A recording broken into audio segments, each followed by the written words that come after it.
Hello అండి, welcome to Uttam's academy. ఇవాల్టి టాపిక్గా మనము ఒక టాపిక్ అనేది చూద్దాము. కరెంట్ అఫైర్స్లో భాగంగా ఇవాల్టికి సంబంధించినటువంటి ఇంపార్టెంట్ కరెంట్ అఫైర్ లేదంటే కనుక ఇంపార్టెంట్ టాపిక్ అనేది చూద్దాము. మన ఆర్టికల్ అనేది చూడండి. అధికార భాషా సంఘం యొక్క అధ్యక్షుడిగా ఆంధ్రప్రదేశ్ ప్రభుత్వం అనేది పి త్రివిక్రమ్ రావు గారిని నియమించడం జరిగిందనమాట. అందుకు సంబంధించి ఇక్కడ భాషా సంఘం యొక్క విధి విధానాలు అనేవి ఏ విధంగా ఉండాలి అనేసి మనకి రాష్ట్ర ప్రభుత్వం అనేది ఉత్తర్వులు అనేది జారీ చేసిందనమాట. దానికి సంబంధించి ఇక్కడ చూడండి, మండలి వెంకటకృష్ణారావు అధికార భాషా సంఘం అధ్యక్షుడిగా మనకి పివి త్రివిక్రమ్ రావు గారు, విక్రమ్ అనేసి కూడా చెప్తామన్నమాట, ఆంధ్రప్రదేశ్ ప్రభుత్వం అనేది నియమించింది. ఈయన యొక్క పదవీ కాలం అనేది ఎంతవరకు ఉంటుందనేసి చూసుకుంటే 2 సంవత్సరాల వరకు కొనసాగుతుందన్నమాట.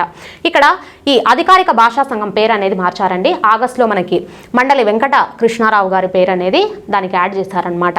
అయితే ఇక్కడ చూడండి, ఈ అధికార భాషా సంఘం చేపట్టవలసిన ఈ కార్యకలాపాలు ఏవైతే ఉంటాయో, అంటే అవి తీసుకోవాల్సిన ఏవైతే ఇనిషియేటివ్స్ ఉంటాయో దాని గురించి కూడా మనకి ఉత్తర్వులు అనేది జారీ చేసిందనమాట ఆంధ్రప్రదేశ్ ప్రభుత్వం అనేది. మరి ఏ ఉత్తర్వులు చెప్పింది అనేసి చూసుకుంటే కనుక, ఇక పైన రాష్ట్ర ప్రభుత్వం నిర్వహించేటువంటి అన్ని కార్యక్రమాలు, అధికారిక కార్యక్రమాలు ఏవైతే ఉంటాయో అవన్నిట్లో కూడా ఇంగ్లీష్ అనేది వాడకూడదు, తెలుగుకు ప్రాముఖ్యత అనేది ఇవ్వాలి అనేసి చెప్పడం జరిగిందనమాట. ఈ ఆంగ్ల భాష వినియోగం పైన నిర్బంధం అనేది విధించింది. ఇక నెక్స్ట్ చూసుకుంటే, అధికార కార్యక్రమాల్లో తెలుగు భాషను ఉపయోగించడానికి కార్యాచరణ అనేది రూపొందించడం జరిగింది.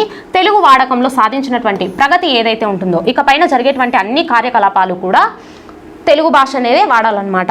ఇక తెలుగు వాడకంలో సాధించినటువంటి ప్రగతిని గురించి ఎప్పటికప్పుడు సమీక్ష అనేది నిర్వహించాల్సి ఉంటుందన్నమాట.